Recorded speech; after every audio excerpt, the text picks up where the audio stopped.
교회가 배가할 수 있는 인원수가 2배로 늘어날 수 있는 방법을 알려드릴게요. 여러분들에 달렸어. 그거는요. 제가 할 수 있느냐 없느냐 여러분들한테 진짜 달렸어요. 자, 누가복음 16장 1절로 13절 그 불의한 청지기 비유입니다. 누가복음 16장 1절로 13절 말씀. 자, 길기 때문에 읽지는 않겠습니다. 준비됐나요?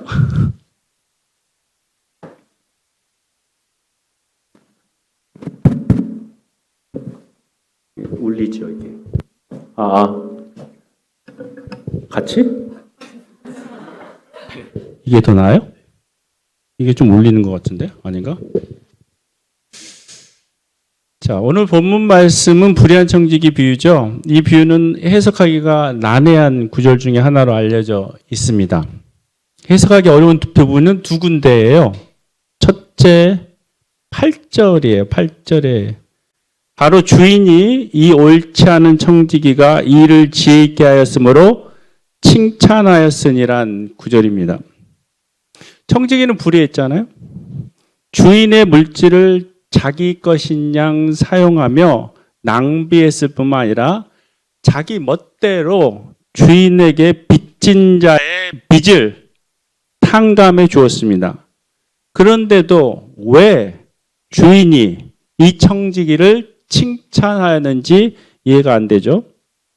주님 뭐라고 칭찬했습니까? 뭐라고 했죠? 그 청지기가 일을 지혜 있게 하였다라고 칭찬하였습니다. 주인도 이 청지기가 옳지 않은 일을 한 것, 악한 일을 한 것을 익히 알고 있었어요. 그러니까 네가 보던 일을 세마라라고 했죠.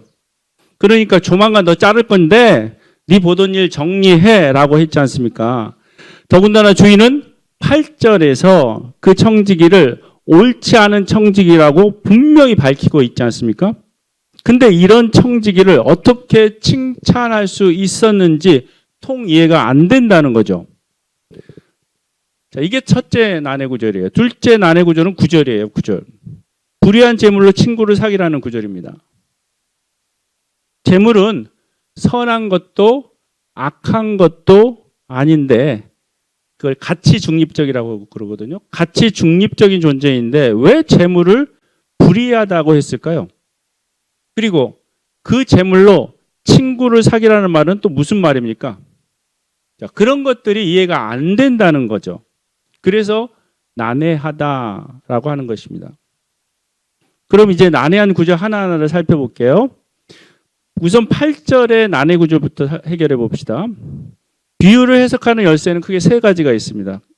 이게 뭐냐면 첫째 열쇠는 비유 속에 등장하는 인물은 어떤 사람들인가? 비유 속에 등장하는 등장인물 그리고 그 등장인물들은 누구를 가리키는가를 살피는 것입니다. 둘째 열쇠는 이 비유 속에 나오는 문화적인 배경, 그때 당시의 풍습이나 제도는 무엇이었는가를 살피는 것입니다. 그리고 셋째 열쇠는 예수님이 이 비유를 하신 목적, 이유가 무엇이었는가? 왜 예수님이 우리에게 굳이 이 비유를 하셨는가를 살피는 것입니다. 이 세 가지 열쇠로 한번 이 구절을 풀어보겠습니다. 8절의 난해 구절은 제가 말한 세 가지 열쇠 중 두 번째 열쇠를 가지고 풀 수 있습니다. 즉, 이 비유와 관련 있는 그 시대 이스라엘의 풍습이나 제도, 문화적인 배경은 무엇인지를 살펴봄으로써 이 비유를 풀 수 있습니다. 자, 그럼 해석해 볼게요. 여기 본문 비유에서 주인에게 빚을 진 사람들이 나옵니다. 많은 사람들이 주인에게 빚진 사람들이 가난한 사람들이라고 오해를 합니다. 그러나 그건 사실이 아닙니다. 주인에게 빚진 모든 사람들이 가난했던 것은 아닙니다. 최소한 본문에서 소개하고 있는 빚진 사람 중에 이 두 사람, 본문에 나온 두 사람은 가난한 사람들이 아니라는 건 분명합니다. 가난해서 먹을 것이 없어서 빚을 진 사람들이 아니란 말입니다. 그럼 무슨 근거로 그런 말을 하느냐? 자, 이 비유에서 주인에게 빚진 많은 사람들 가운데 두 사람을 소개하고 있죠. 근데 한 사람은 기름 몇 말? 100말을 빚진 사람이라고 했어요.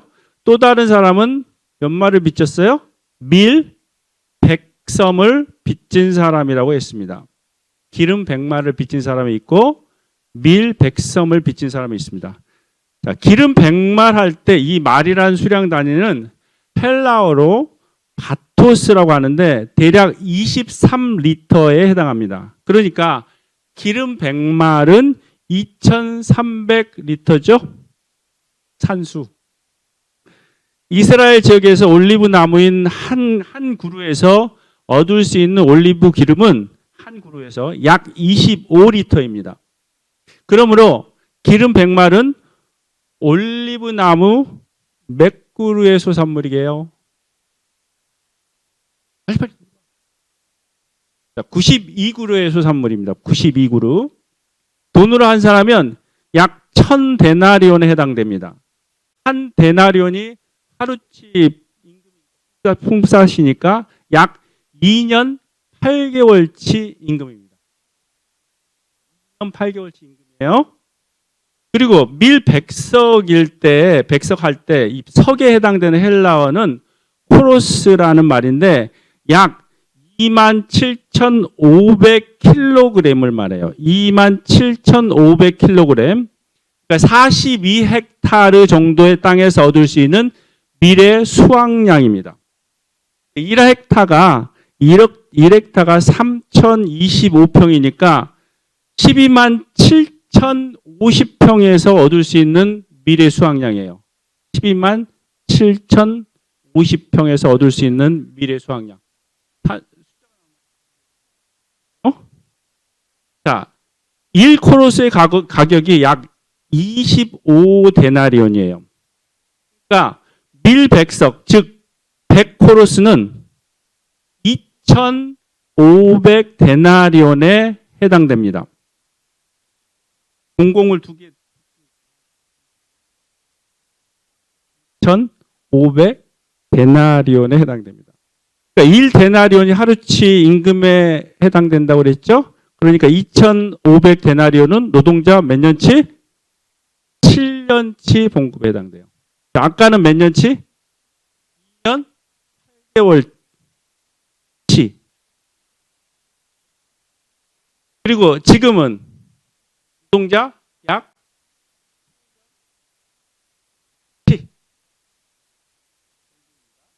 자, 보세요. 한 사람은 노동자 봉급 약 2년 8개월치에 해당하는 빚을 지고 또 한 사람은 노동자 봉급 약 7년치에 해당하는 빚을 진 것이죠. 그러니까 그들은 상당히 많은 돈을 빌렸잖아요. 그렇죠?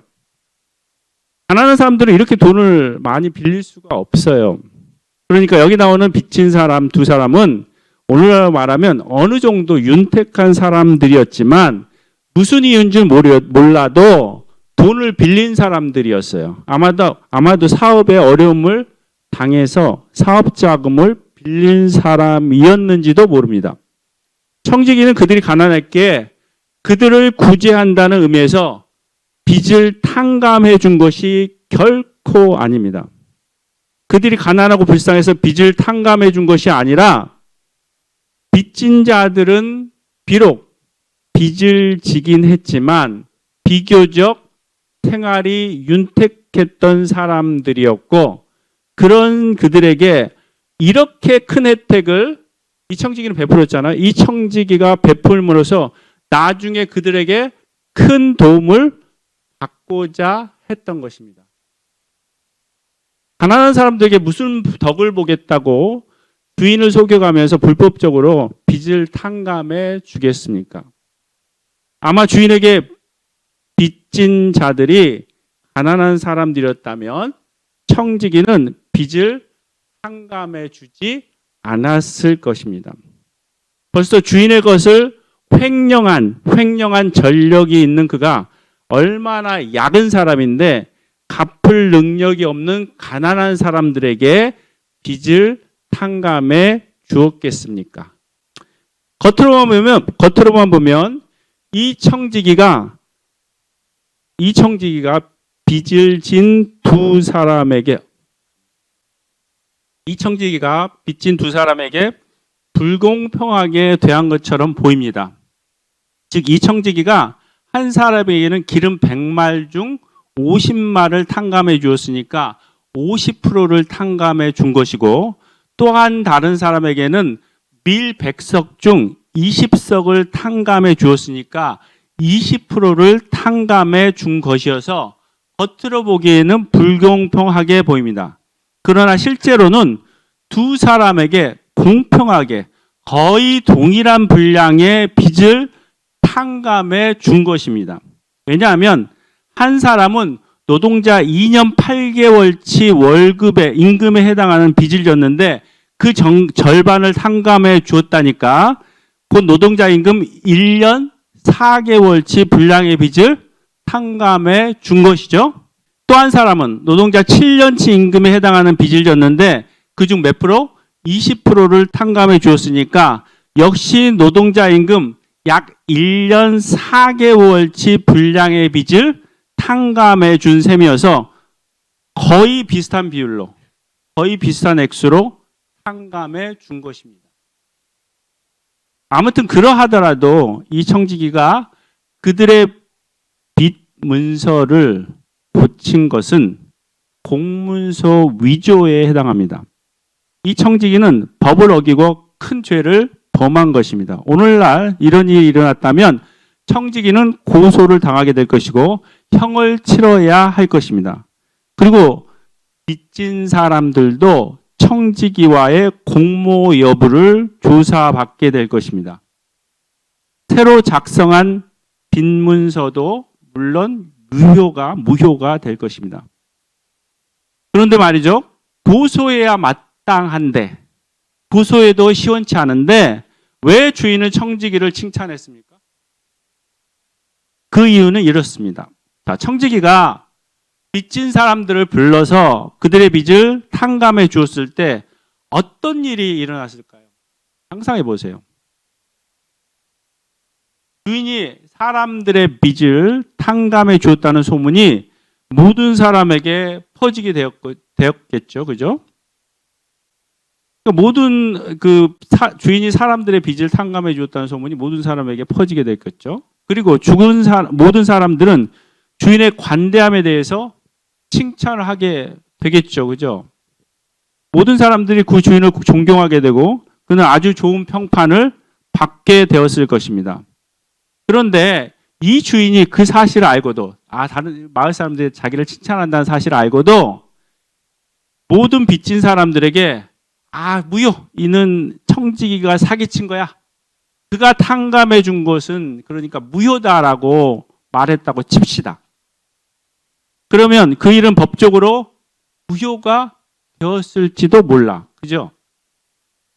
그러나 이 주인은 아주 인색한 고리대금업자로 소문이 날 것입니다.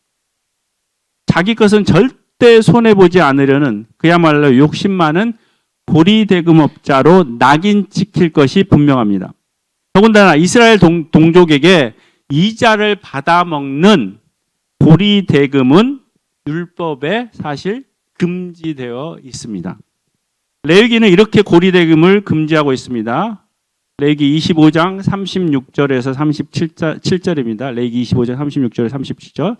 너는 그에게 이자를 받지 말고 네 하나님을 경외하며 네 형제로 너와 함께 생활하게 할 것인즉 너는 그에게 이자를 위하여 돈을 꾸어주지 말고 이익을 위하여 네 양식을 꾸어주지 말라.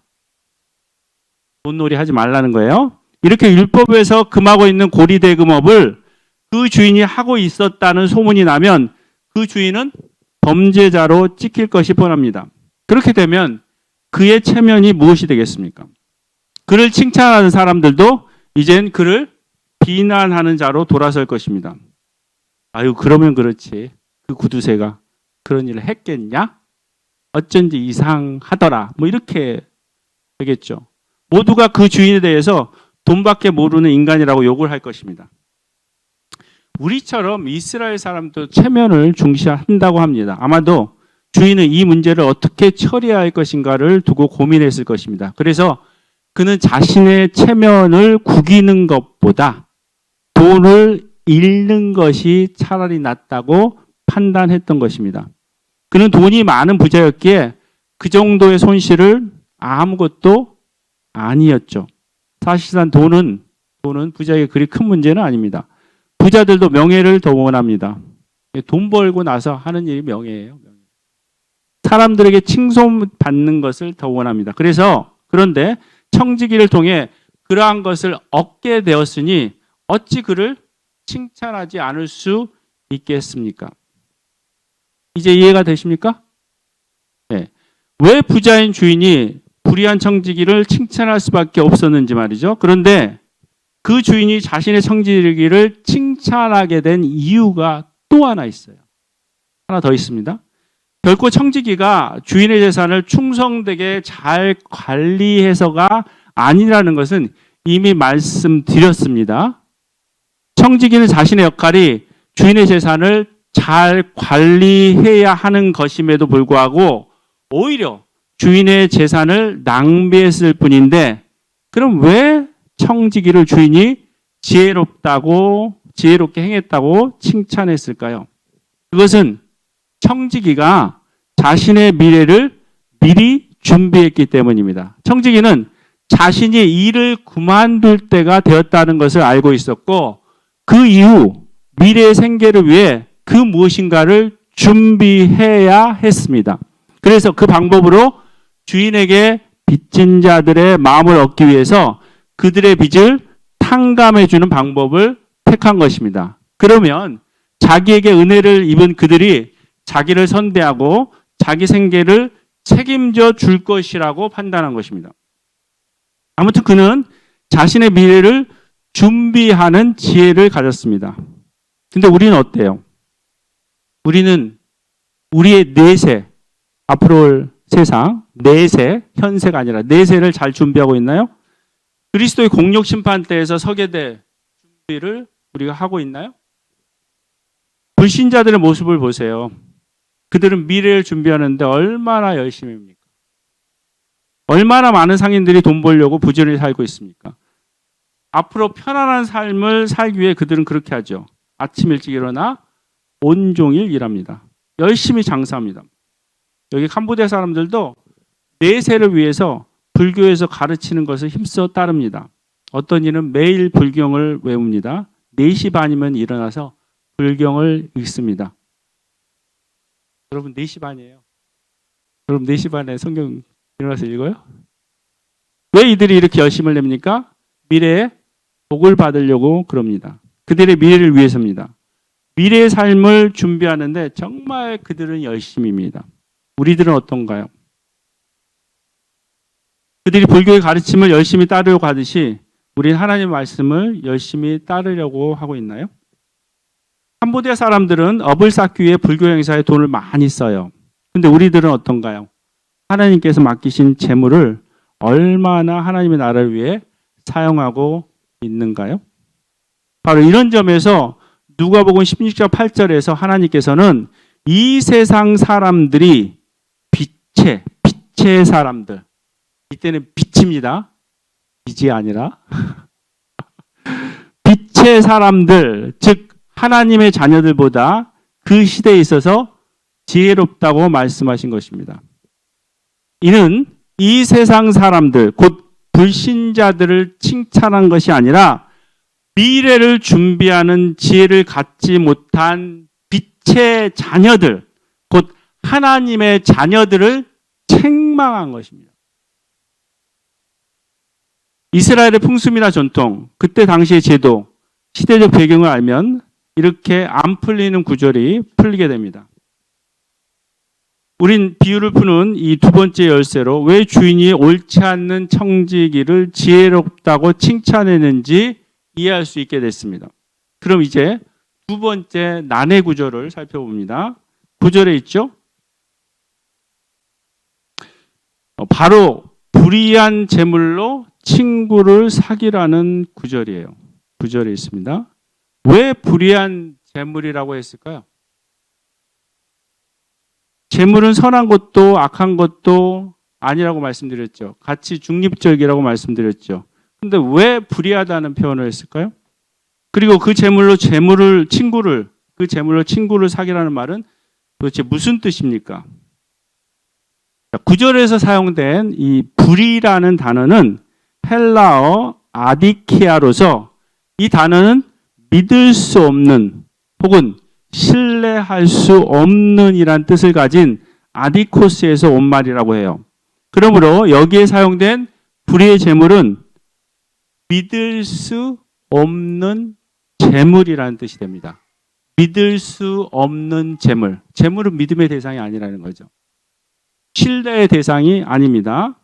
그렇습니다. 재물을 의지할 대상이 아니에요. 믿음의 대상이 아닙니다. 그런데 이 요즘 사회가 이 재물을, 이 돈을 믿음의 대상으로 만들어버렸단 말이에요.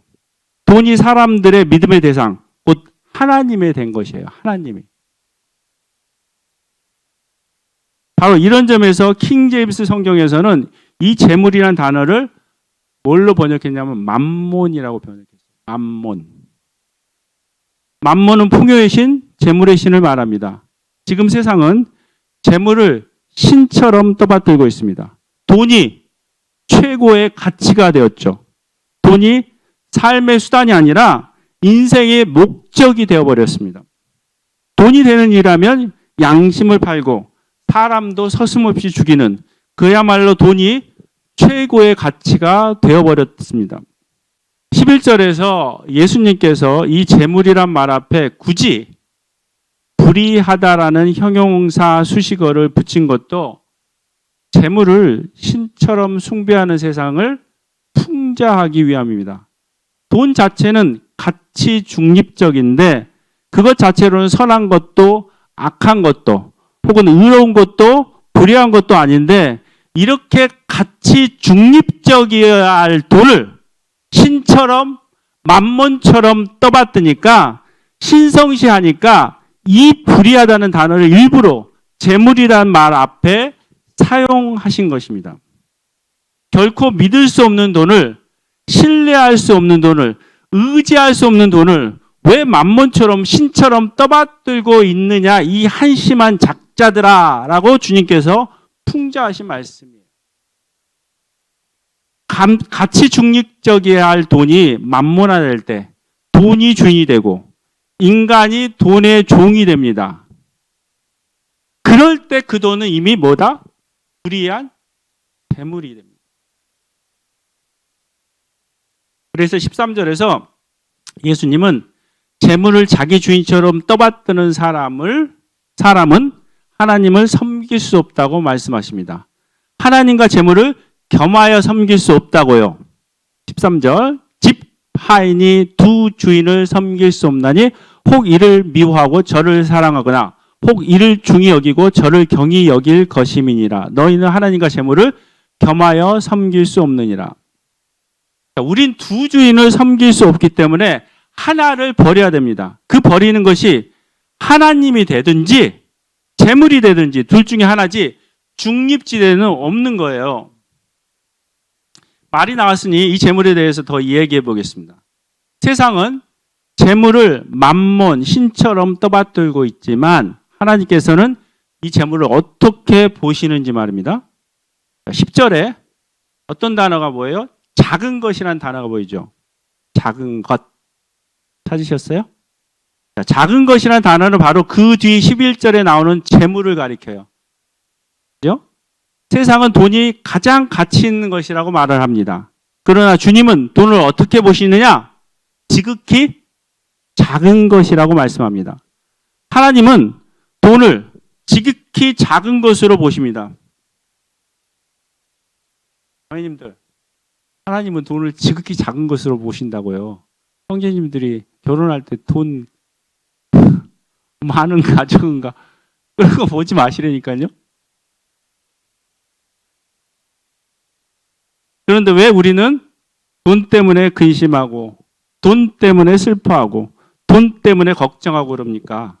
돈 문제? 그게 무슨 대단한 문제라고. 그 문제에 휩싸여 그토록 침울해하고 거기서 헤어나올 줄 모릅니까? 그까짓 것 때문에 왜 그렇게 의기소침하게 살아요?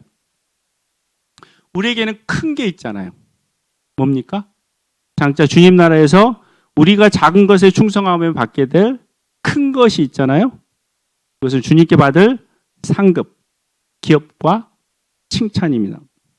세상 재물에 대해서 주님은 또 다른 표현을 하시는데 12절에 나와 있죠. 뭐라고 나와 있습니까? 그것은 남의 것, 남의 것이라는 표현이에요. 세상 재물은 누구 거? 남의 것입니다. 우리가 가진 재물은 남의 것입니다. 우리 게 아니라 다른 이의 것. 그 다른 이가 누구겠어요? 그리스도인에게 누구겠어요? 하나님. 하나님 것이죠.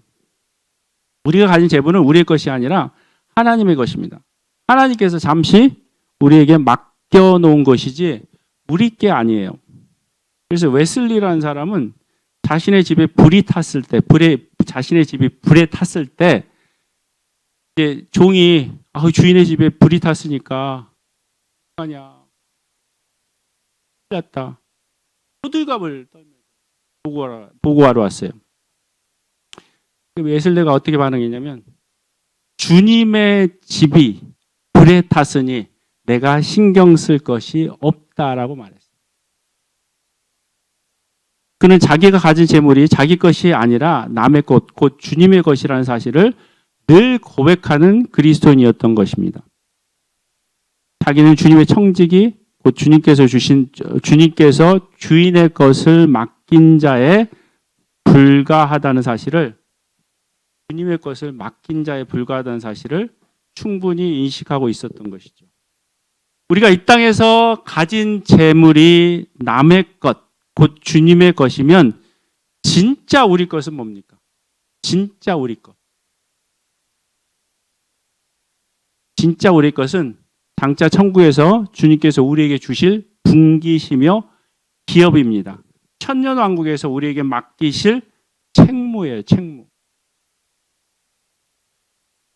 작은 일에 충성한 자들은 큰 일에도 충성될 것이고 작은 일에 충성되지 못한 자들은 큰 일에도 충성되지 못할 것이라는 것은 만고불변의 진리입니다. 그러므로 만일 여러분이 세상의 재물에 충성되지 못한다면 어찌 주님께서 참된 재물, 썩지 않고 영화로운 재물을 여러분에게 맡길 것입니까?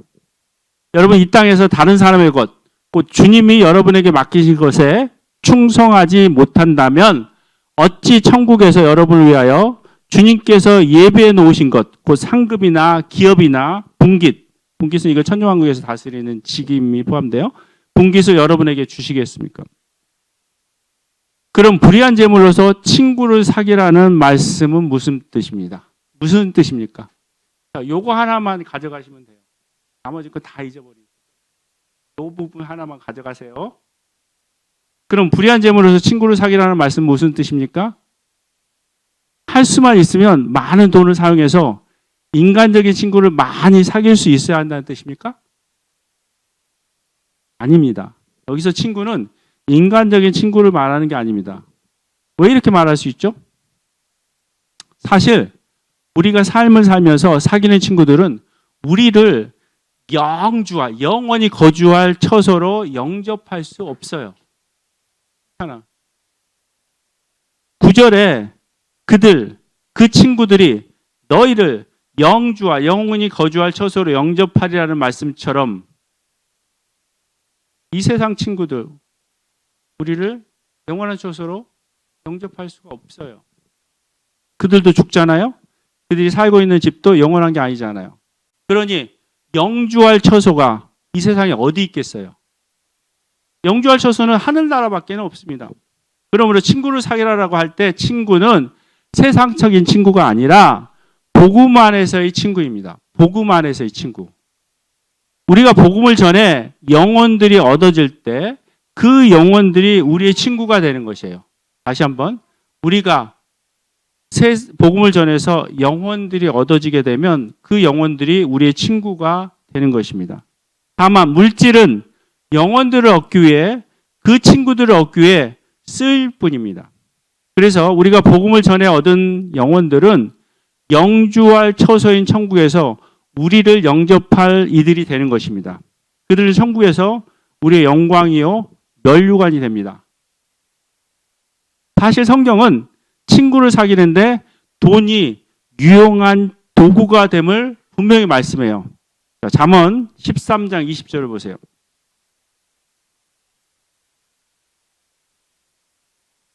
잠언 13장 20절입니다. 가난한 자는 이웃에게도 미움을 받게 되나 부유한 자는 뭐가 많다고요? 부유하면 뭐가 많다고요? 친구가 많으니라 이렇게 말씀하고 있습니다. 잠언 13장 20절. 그다음에 잠언 19장 5절을 보세요. 잠언 19장 5절 말씀입니다. 잠언 19장 5절 말씀을 보면 재물은 뭐를 더하게 한다고요? 많은 친구를 더하게 하나 가난한즉 친구가 끊어지느니라 이렇게 말씀하고 있어요. 그러니까 성경은 친구를 사귀는데 돈이 유용한 도구가 됨을 말을 해요. 이렇듯 재물은 많은 친구를 더하게 하는 데는 유용한 수단이 됩니다. 잠언서 19장 6절을 보세요. 잠언서 19장 6절. 너그러운 사람에게 은혜를 구하는 자가 많고 선물 주기를 좋아하는 자에게는 사람마다 친구가 되느니라. 여기 말씀에 너그러워 은혜 베풀기를 좋아하는 사람, 또 선물 주기를 좋아하는 사람에게는 뭐가 많다? 친구가 많다고 합니다. 재물을 사용해서 호의를 베풀기를 좋아하면 친구가 많아집니다. 이렇듯 재물은 사람들 하여금 친구가 되게 하는 도구가 되는 것입니다.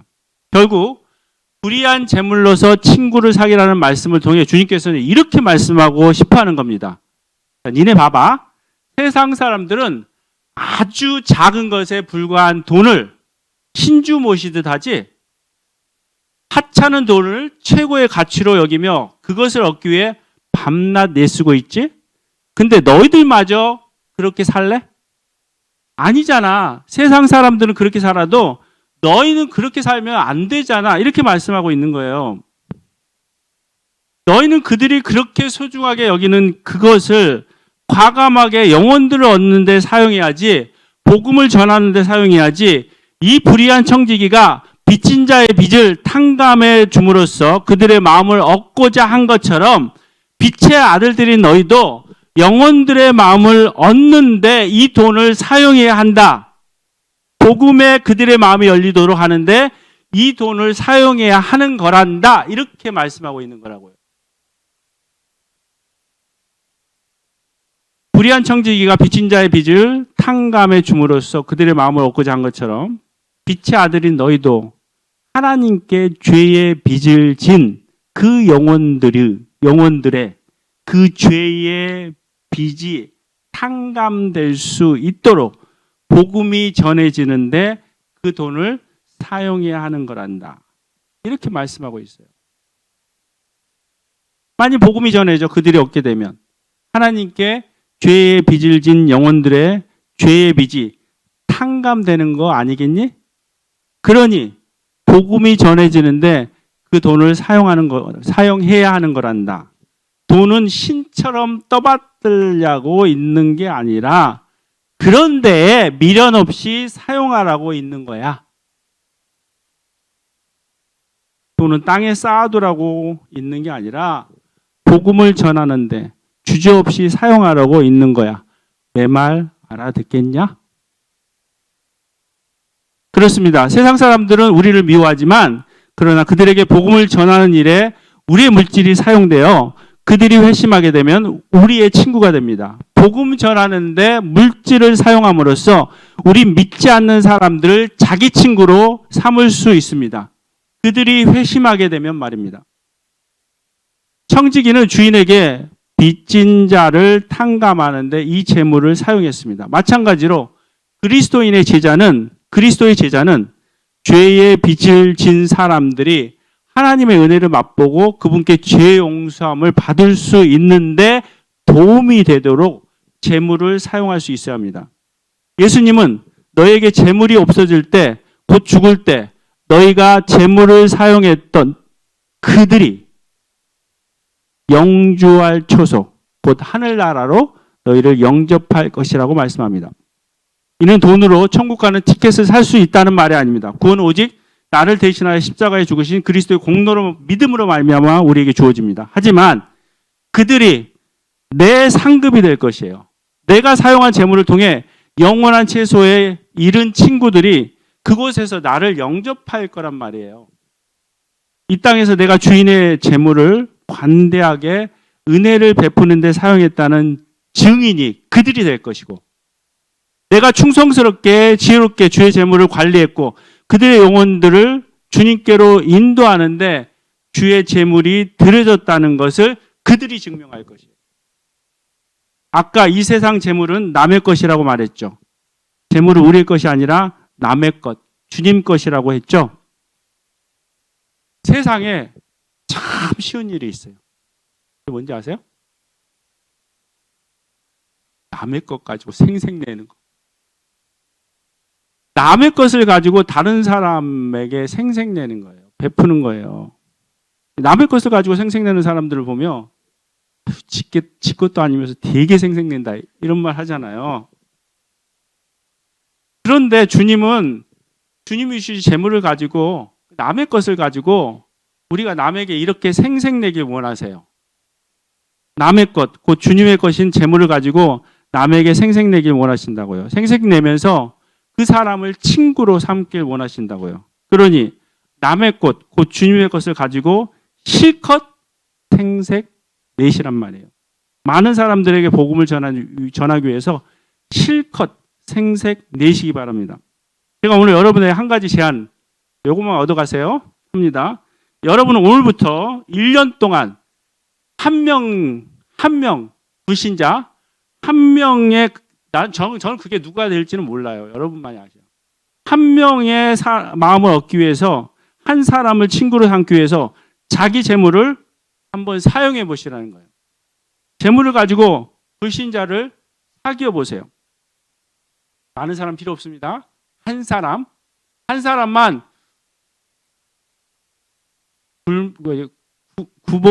삶으세요.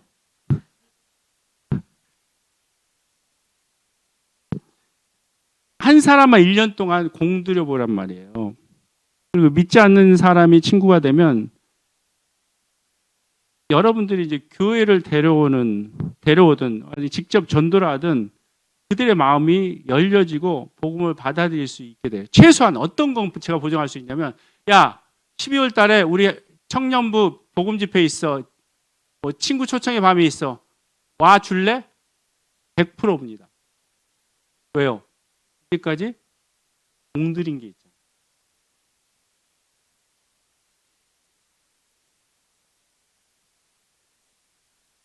이를 위해서 기도하면서 한 사람만 주님 보여주세요. 그리고 그 사람을 위해서 공을 들여보라는 말이에요. 싸바싸바 해봐. 여러분들의 물질을 사용해서 그들의 마음을 얻는데, 그래서 그가 복음을 믿게 되면 여러분은 불의한 재물로 친구를 사귀는 겁니다. 여러분 모두가 1년만 이렇게 할 수 있으면 어떻게 돼요? 여기 인원이 적어도 다 되지롱. 제가 그래서 초반에 비디오를 가르칩니다. 공은 여러분에게 던져요. 그렇게 하셔야 돼. 여러분들 수평이동이 너네가 뭐 전도해서 뭐 아니잖아 그러잖아. 그거 듣고도 아니라고 당당하게 말할 수 있어야지. 나 봐. 우리 이렇게 해서 그대로 내년에 볼 겁니다. 와서 그대로 누르라는지 어쩐지.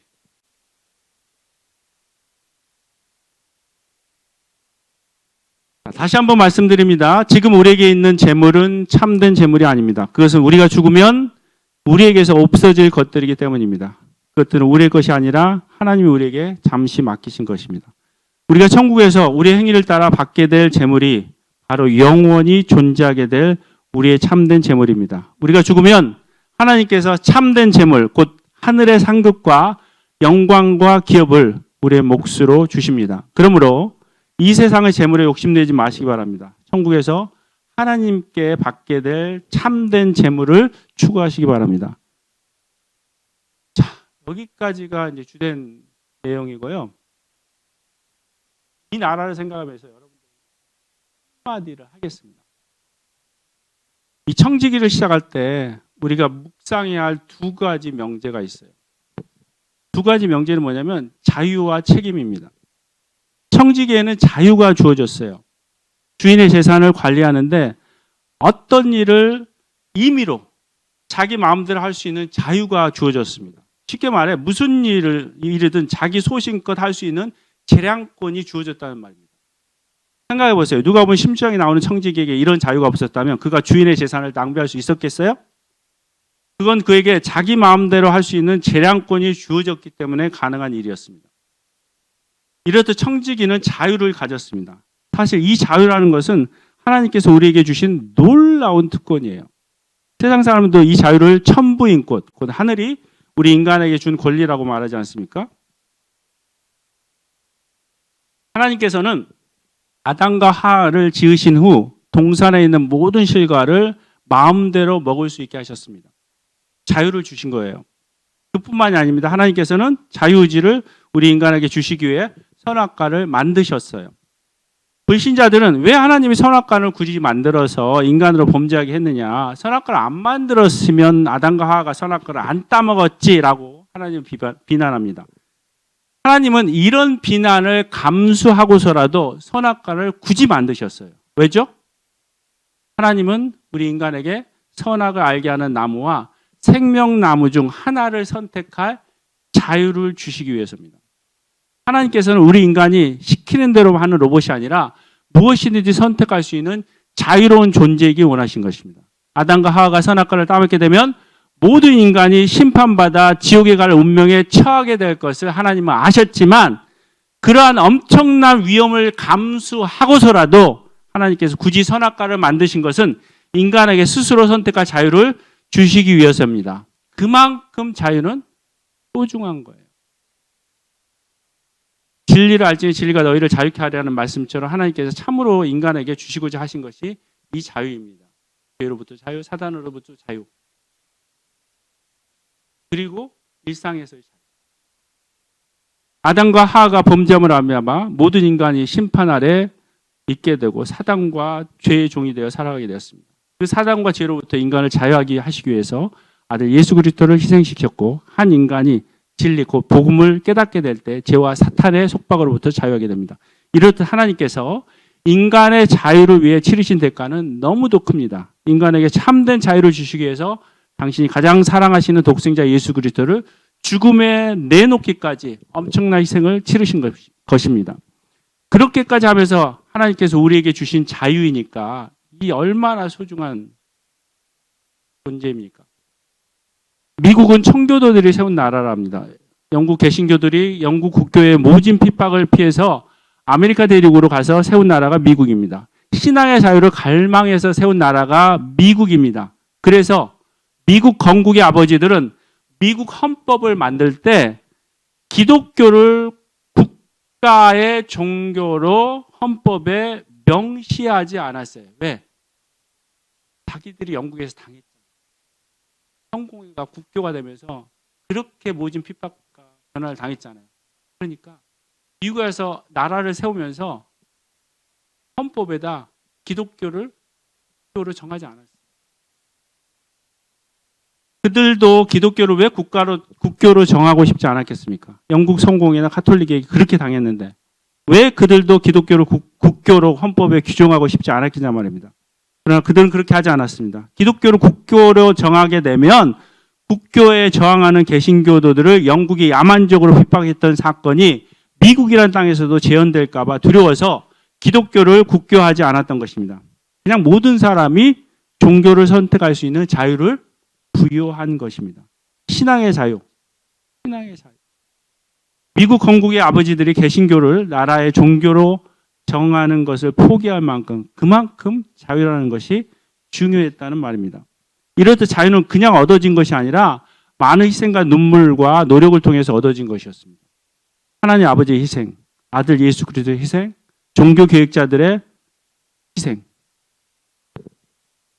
그런데 요즘 한국 사회는 이런 자유의 가치를 너무 가볍게 생각합니다. 불신자들뿐만 아니라 그리스도인이라는 사람도 마찬가지예요. 개인의 자유가 심각하게 침해받고 있는데도 대수롭지 않게 생각해요. 진짜 아무 생각 없이 합니다. 코로나 사태라는 명분으로 정부가 모임도 통제하고 시위도 통제하고 교회 예배도 통제하고 있는데 당연한 조치인 것처럼 조용합니다. 신앙의 자유가 예배의 자유가 심각하게 침해받고 있는데도 조용해요.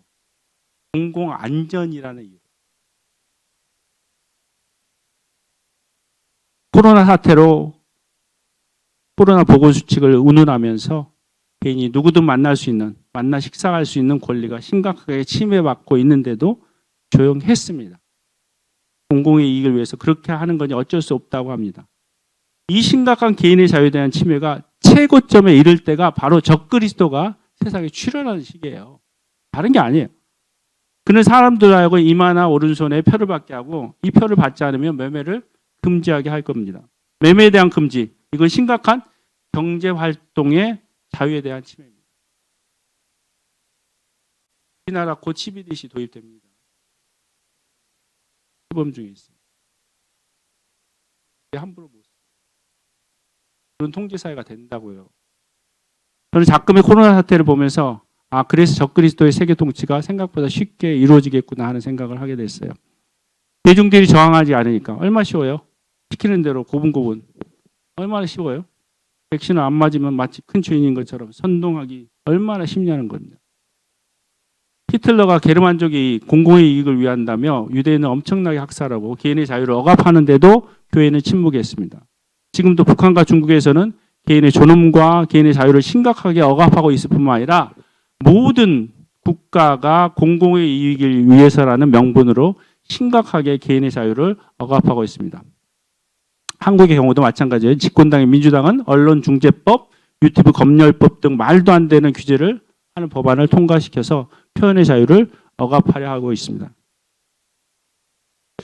이제 민주당이나 선거관리위원회를 비판하는 개인이나 단체가 있으면 그 개인이나 단체에 거짓 뉴스를 퍼뜨리는 자란 프레임을 씌워서 많은 좌파 시민단체들이 벌떼같이 몰려들어서 소송하고 엄청난 손해배상을 물게 할 겁니다.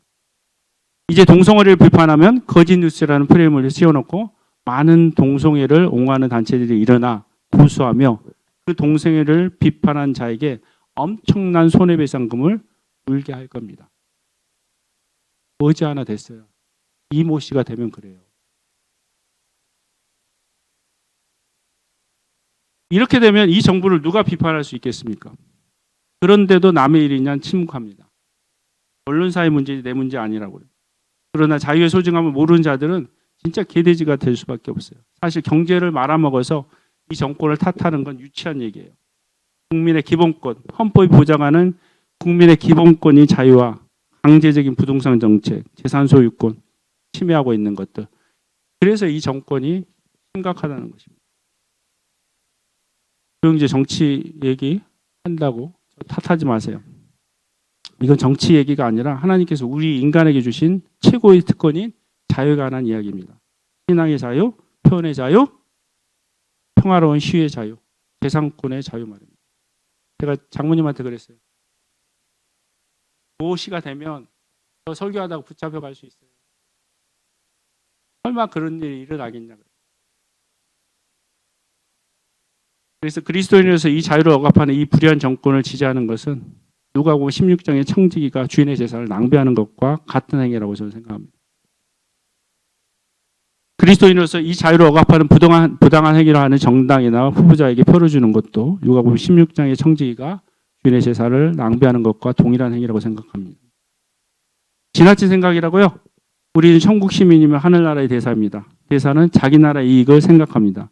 대사관이 어떤 곳에 있든 간에 그 대사를 파견한 나라의 이익을 대변할 뿐입니다. 하나님 나라의 가치 중에 하나가 이 자유입니다.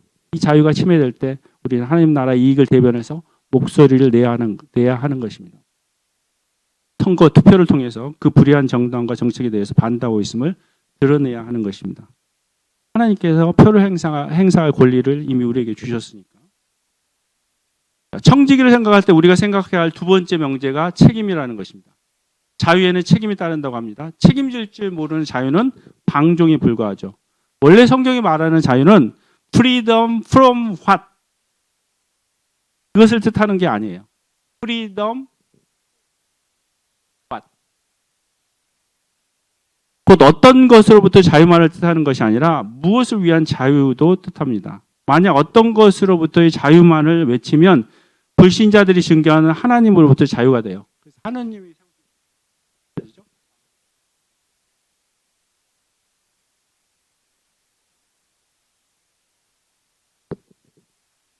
어떤 것으로부터 자유만을 외치면 그렇게 되는 거예요. 하나님께서 정하신 모든 질서와 기범으로부터 자유가 되고 마는 것.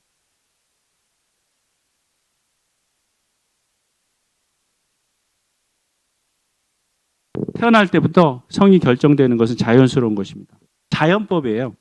그런데 좌파들은 하나님께서 정하신 이 자연법으로부터 벗어나려 합니다. 그들은 남자나 여자라는 성은 태어날 때 정해지는 것이 아니라 태어나서 내가 선택하는 것이다. 생물학적으로 남자여도 내가 여자라 생각하면 여자가 되는 것이다 라고 합니다.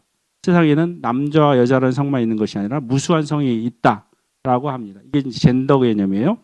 남자는 여자와 성행위를 하고 여자는 남자와 성행위를 하는 것은 자연스러운 것입니다. 자연법이에요. 그런데 좌파들은 하나님께서 정하신 이 자연법으로부터 벗어나려 합니다. 곧 이성끼리만 성행위를 하는 게 아니라 동성끼리, 남자는 남자, 여자는 여자끼리 성행위를 해도 된다고 합니다. 이게 틀리다 말하면 소수야 차별 금지법에 저촉이 되는 거예요. 말이 그럴듯하지 실은 동성애 옹호법인 것입니다. 남녀가 결혼해서 가정을 이루는 것이 자연적인 것입니다. 이게 자연법이에요. 그런데 좌파들은 꼭 남녀가 결혼해서 가정을 이루는 것이 아니라 남자와 남자가 결혼해서 여자와 여자가 결혼해도 가정을 이룰 수 있다라고 말합니다. 이게 동성결혼 합법화입니다. 가정에서 남자가 아버지가 가장이 되는 것이 자연적인 것입니다. 이게 자연법이에요. 그런데 좌파들은 왜 남자들만 가장이 돼야 하는 거냐고. 그건 차별이다. 여자를 무시하는 거다. 여자는 주체적 존재이므로 남편의 권력으로부터 벗어나야 하지라고 말합니다. 그게 페미니즘이에요.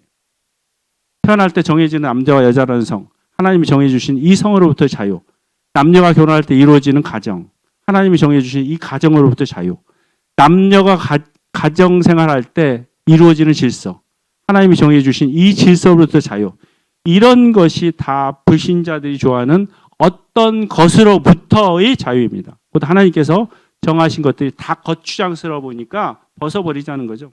우리는 하나님으로부터 자유할 거다 이러는 겁니다. 그런데 그거 다 벗어 던지고 나면 진짜 자유하게 되는지 아세요? 안 그래요. 무질서만 남게 되는 거예요. 남는 건 사단이 주는 아비규환의 무질서입니다. 하나님부터 벗어나면 하나님께서 인간 사회에 만들어주신 제도, 질서 이런 것들로부터 벗어나면 자유할 거라 생각하지만 사실은 그야말로 더 잔인무도한 마귀의 종, 죽기를 두려워 일생에 매어 종노를 하는 것입니다. 그래서 자유는 어떤 것으로부터 자유에 머물러서는 안 되고 무엇을 위한 자유가 되어야 합니다. 왜 자유하려고 하는데 무엇을 위해서 그러는데 그 무엇을 위한 자유를 생각해야 한다는 거예요. 그렇습니다. 그리스도의 자유는 하나님으로부터의 자유가 아니라 하나님을 위한 자유가 되어야 합니다. 그리스도의 자유는 하나님을 섬기는 데만 쓰여져야 합니다. 하나님을 위해서만 쓰여져야 합니다. 내 멋대로 하는 데 쓰이는 게 아니라 그게 자유가 아니라 자기 자신을 위해 쓰이는 게 자유가 아니라 그 자유가 하나님 위해 쓰일 때 비로소 참 자유가 되는 것입니다. 이 무엇을 위한 자유, 다른 말로 하면 책임이 됩니다. 우리는 하나님의 이익을 위해서 자유를 사용할 책임이 있는 것입니다. 우리는 하나님의 나라와 의를 위해서 자유를 사용할 책임이 있는 것입니다. 또한 주인 되신 하나님께서 우리에게 주신 재산 중에서 자유라는 소중한 재산을 지키기 위해 힘쓸 책임이 있는 것입니다. 이제 말씀을 정리합니다. 하나님께서 모든 것, 우리의 시간, 생명, 재물 등을 우리에게 맡기셨습니다.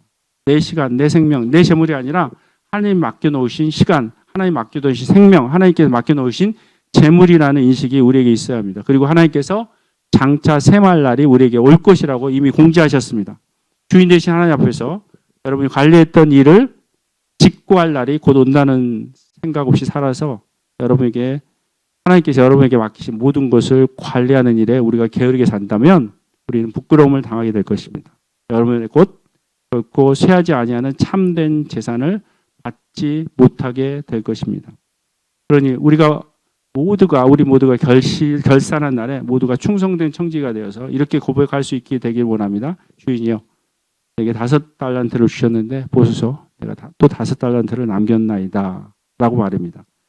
그리하여 잘하였다, 착하고 충성된 종아, 네가 작은 일에 충성하였으니 내가 많은 것을 너에게 맡기리니 주인의 즐거움에 참여할지다 라는 주님의 칭찬을 듣는 여러분이 되길 소원하면서 오늘 말씀을 마칩니다.